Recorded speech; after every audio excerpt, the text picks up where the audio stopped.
been as accessible as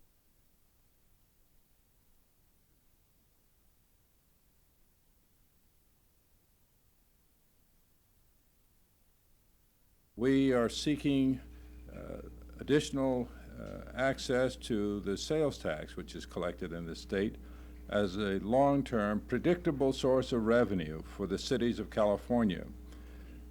That issue is, in my judgment, one of the most important facing the cities in California.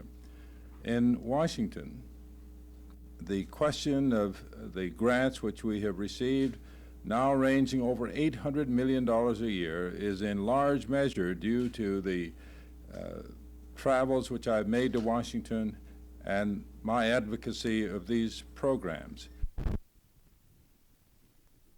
I think any politician in this country, whenever I've had an inquiry from the press, which they wanted my direct response, I've always been able to get it.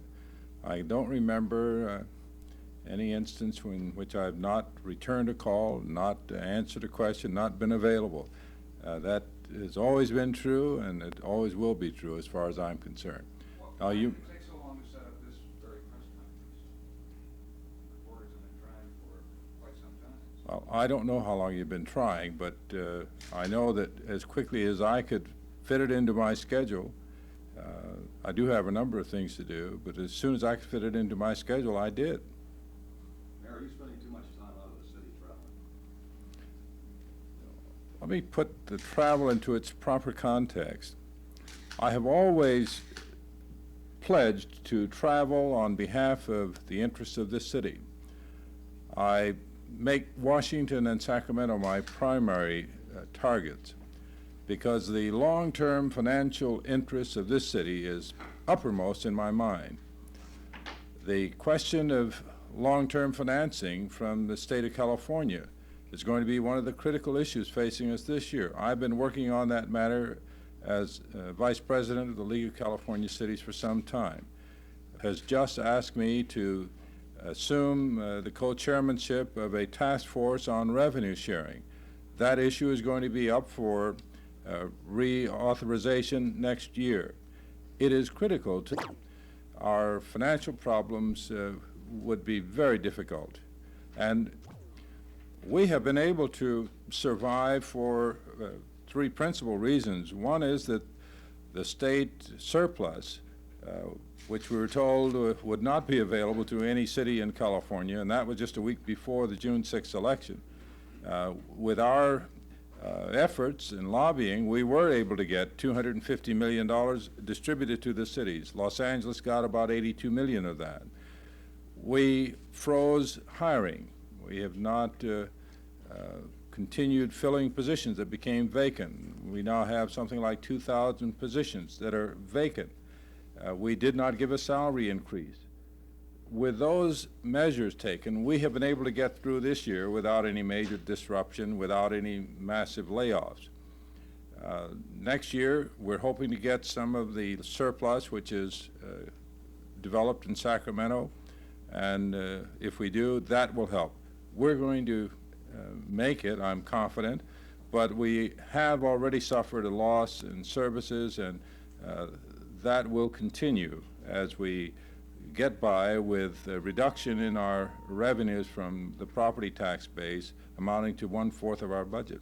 Mayor, it seems that a lot of pressure is being brought As because of this prior understanding which we had reached. I don't think it was directed at California cities.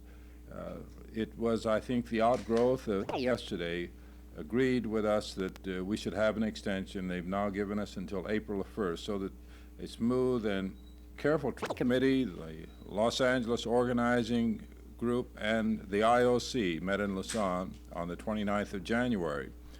And there was agreement in principle on the remaining question of how the liability issue was going to be resolved, the assumption of liability between the Los Angeles Organizing Committee and the U.S. Olympic Committee.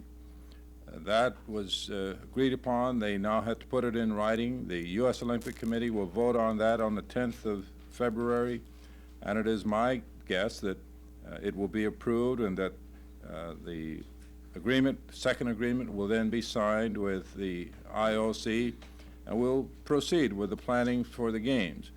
I again want to point out we were very pleased that throughout our position has been that the city of Los Angeles and its taxpayers would not be financially liable for the promotion of the games. There is no longer any argument about that. That's a fact. Mayor, is there still a possibility that the winning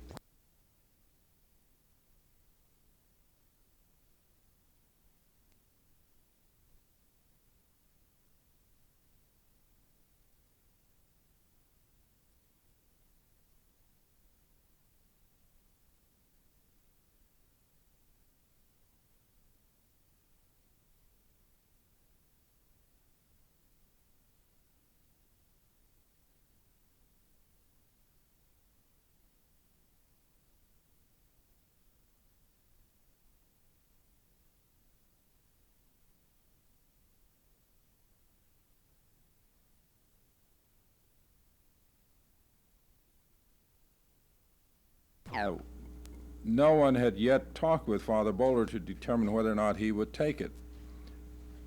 When they called him to advise him, he said, "I'm sorry, but I simply cannot do it for a variety of reasons."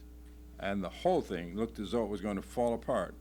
10 o'clock that Saturday night, when I was contacted and told that development, I called Father Bowler and talked to him at length, told him of the importance of his accepting that designation and nomination. And he said he would sleep on it and call me back the following morning. He did. He finally agreed to take the position. Now, that's the kind of style in which you'll find Tom Bradley involved in many issues affecting this community. Now, it may not be the style or the pattern that some people would like, but it's been very effective for me, and it's been true in situation after situation. I think it works.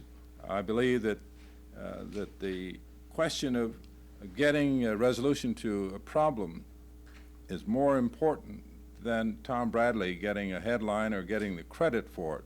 I know my staff sometimes pulls their hair because I have not issued a press release saying that I did this or I did that or I'm taking credit for a certain achievement.